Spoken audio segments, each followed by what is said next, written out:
नमस्कार मित्रों, आपके अपने YouTube चैनल विद्या स्टडी में आपका स्वागत है। मैं सनक सिंह आपके लिए लेकर आए हैं आज इज आर एम का प्रयोग, यानी इज आर एम का जो प्रयोग है वह कहाँ कहाँ होता है और इज आर एम को टू बी वर्ब्स कहते हैं।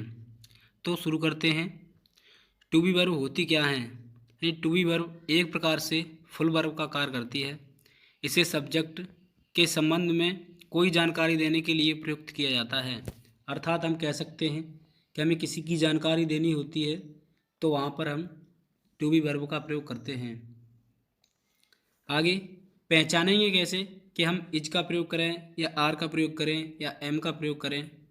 तो आगे दिया हुआ है सबसे पहले पहचान में, यानी जिन हिंदी की वाक्यों के अंत में केवल है, हूँ, हो या हैं आदि शब्द आते हैं, इनसे पूर्व कोई विशेषण या संज्ञा नाउन या एडजेक्टिव नाउन या संबंध अव्यय कह सकते हैं प्रीपोजिशन तथा नाउन आदि शब्द आते हैं, वहाँ पर हम इज, आर, एम का प्रयोग करते हैं। आगे नियम नंबर 1। तो सबसे पहले हम बताना चाहेंगे कि आई के साथ हम हमेशा एम का प्रयोग करेंगे, और हाँ, यदि टेंस इज आर एम का प्रयोग प्रेजेंट टेंस में ही होता है। नियम नंबर 2। यू, बी, दे जो बहुवचन होते हैं, यानी अन्य सभी प्लूरल सब्जेक्ट के साथ आर का प्रयोग करते हैं। नियम number 3। He, she, this, that तथा अन्य सभी सिंगुलर सब्जेक्ट के साथ इसका प्रयोग करते हैं।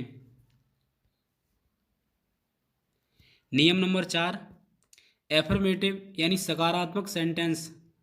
तो सकारात्मक सेंटेंस यानी साधारण वाक्य के साथ सब्जेक्ट के साथ यानी इज, आर, एम का प्रयोग किया जाता है, जिसमें हम आगे चर्चा करेंगे एग्जाम्पल के साथ। नियम नंबर 5। नेगेटिव यानी नकारात्मक सेंटेंस, यानी नकारात्मक अगर कोई वाक्य है तो उसमें एक वचनकर्ता के साथ इज नॉट, बहुवचनकर्ता के साथ एम, आर नॉट और आई के साथ एम नॉट का प्रयोग करेंगे। नियम नंबर 6। इंट्रोगेटिव यानी प्रश्नवाचक सेंटेंस में हम सबसे पहले जब कोई प्रश्न पूछा जाता है तो उसमें सहायक क्रिया का प्रयोग करेंगे, यानी टू बी वर्ब का प्रयोग करेंगे। तो एक वचन के साथ इज का प्रयोग, आई के साथ एम का प्रयोग तथा आर के साथ एम का प्रयोग करेंगे, जिसे हम सब्जेक्ट से पहले ही प्रयोग में लाएंगे।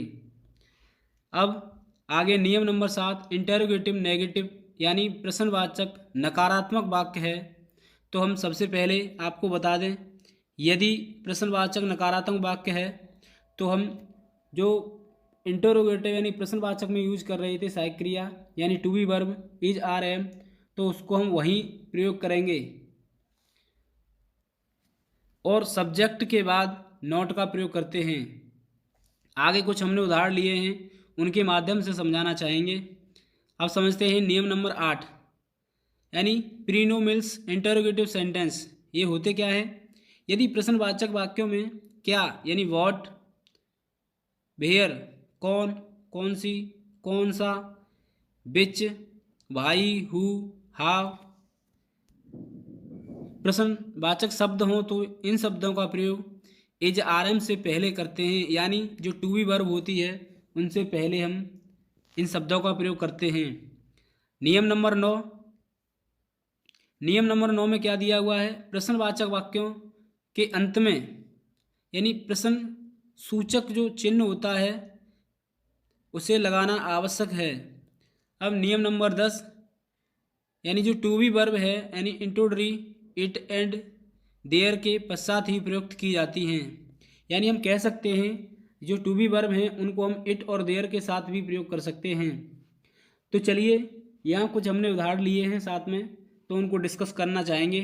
तो सबसे पहला हमारा उदाहरण है तुम कौन हो, यानी प्रश्न पूछ रहा है, यानी प्रश्न सूचक शब्द दिया है वाक्य के मध्य में, तो हम सबसे पहले प्रश्न सूचक शब्द की यानी कौन की जो अंग्रेजी है वो लगाएंगे, तो हु आर यू यानी तुम कौन हो, अंत में प्रश्नवाचक यानी प्रश्न सूचक शब्द। अगला मैं अमित हूँ, यानी मैं आया हुआ है, तो इसके साथ जो वर्ब लगेगी वो आई के साथ एम का प्रयोग हुआ है, जैसे आई एम अमित।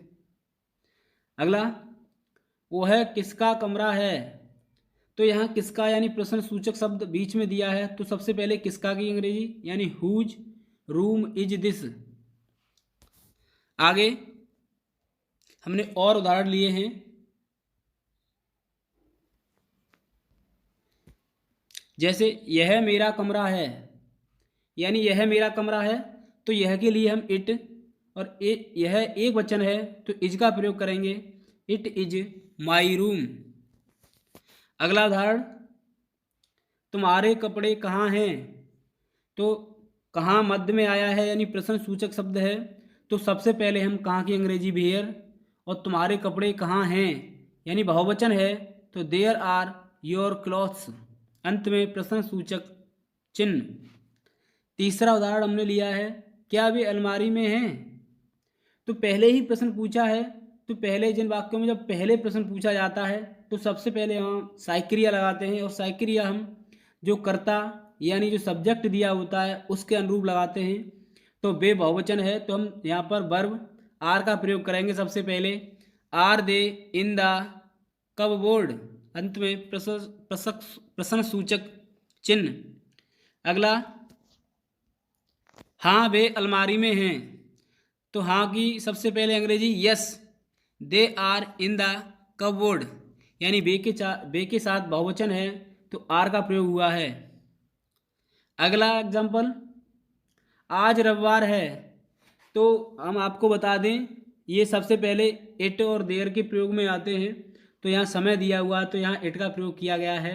और आज रविवार है या सोमवार है या मंगलवार है, ऐसे जब वाक्य आएंगे तो सबसे पहले समय सूचित करेंगे, तो वहाँ पर हम इट का प्रयोग करेंगे और वहाँ कर्ता नहीं होगा। तो सबसे पहले इट एक वचन होता है तो इट इज संडे टुडे। अगला वाक्य, एक समस्या है, यानी हमने आपको बताया जहाँ कर्ता नहीं होता है वहाँ इट या देयर का प्रयोग होता है, तो यहाँ पर समय को नहीं दर्शाया गया है तो हम यहाँ पर सबसे पहले कर्ता की जगह देयर का प्रयोग करेंगे, और समस्या एक है इसलिए देयर इज ए प्रॉब्लम। अगला, क्या आज बहुत ठंड है, यहाँ सबसे पहले वाक्य में प्रश्न पूछा गया है क्या आज बहुत ठंड है, तो यहाँ मौसम के बारे में दर्शाया गया है, यहाँ भी कोई कर्ता यानी सब्जेक्ट नहीं दिया गया है, तो हम बात करेंगे सबसे पहले साइक्रिया यानी टू बी वर्ब का प्रयोग करेंगे, एक वचन के साथ इज का प्रयोग, तो is it too cold today, आज बहुत ठंड है या सर्दी है। अगला वाक्य, क्या कोई कठिनाई है, यहाँ भी वाक्य में सब्जेक्ट नहीं दिया गया है और प्रश्न पूछा गया है, कठिनाई सिर्फ एक हो सकती है इसलिए हमने यहाँ प्रयोग किया है इज। देयर का प्रयोग है तो देयर एनी प्रॉब्लम, अंत में प्रश्न सूचक चिन्ह का प्रयोग करेंगे। और आज के लिए ही इतना ही, मिलते हैं कल इज आर एम के प्रयोग के साथ और एग्जाम्पल लेकर।